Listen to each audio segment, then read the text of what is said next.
Ce point d'interrogation, c'est les origines de la vie, les origines du monde aujourd'hui, sur ce sol, sur cette terre aride, avec la vie qui revient. Le design de l'écologe de Terre des Étoiles est important. Nous avons gardé la disposition de la Terre, le territoire tel qu'il est, avec ses cassures, avec ses courbes, avec ses montagnes et ses vallées. On ne transforme pas la nature, on s'y adapte, on joue avec elle, on s'harmonise avec elle.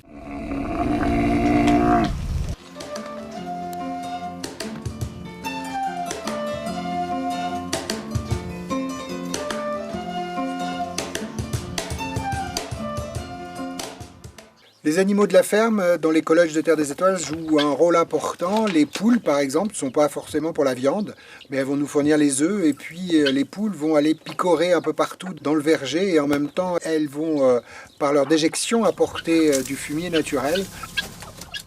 On se sert aussi des animaux pour fabriquer le compost. Pour nous, c'est important de pouvoir produire notre propre compost pour amender la terre et recréer les éléments organiques. Donc les animaux jouent un rôle assez capital dans l'écosystème que l'on recrée.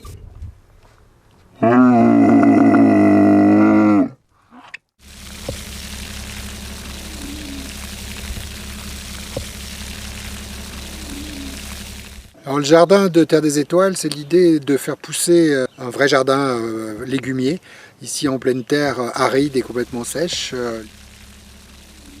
L'idée, c'est de revigorer la terre, de régénérer la terre et les sols. Et c'est d'apporter la preuve que l'on peut cultiver même ici en plein désert. Il n'y a qu'une recette qui contient 2 éléments. L'eau d'abord parce qu'elle est indispensable et le travail de l'homme. L'eau vient d'où? On a un puits là-bas, hier côté à Ah, c'est un puits? C'est un forage. Un forage. Ouais. Profond? Profond, à 100 mètres. 100 mètres? 100 mètres. C'est le désert. Mais il y a beaucoup d'eau. Déjà maintenant, c'est bien. On fait l'arrosage normal. J'ai pas remarqué aucun début qui diminue. On utilise que les produits bio.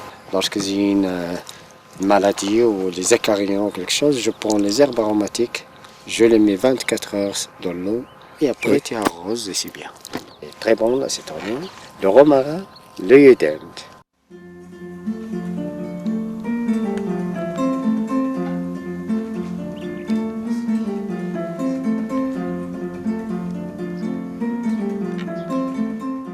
Le verger de Terre des Étoiles, c'est 140 arbres fruitiers. Et déjà, après 2 ans et demi de mise en culture, les premiers fruits, des premiers citrons, des premiers brugnons. Donc une expérience pour nous, pilotes, et qui est en train de réussir.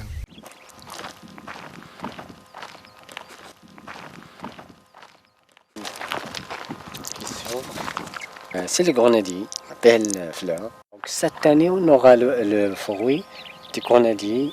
C'est la première fois que je vis ça. Ça m'a fait plaisir. Là, on a planté beaucoup d'arbres là. C'est des palmiers datés. On les met ici. On met des jarres, des petites jarres. Et c'est une technique ancienne. J'ai trouvé mes parents, ils font ça.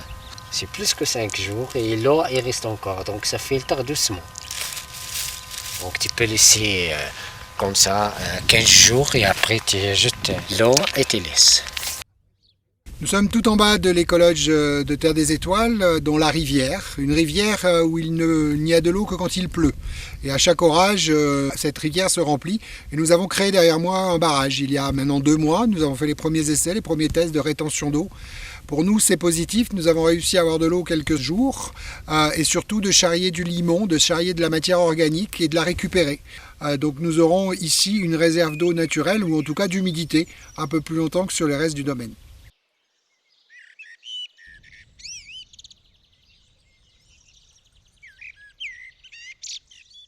L'idée de départ, c'est de revivre l'expérience des nomades et des tribus berbères qui parcouraient le Maroc, de l'Atlas au Sahara, en vivant sous une tente Raïma, comme celle que vous avez derrière moi, en utilisant des moulins à farine, des moulins à huile et différents alambics et autres ingrédients et ustensiles.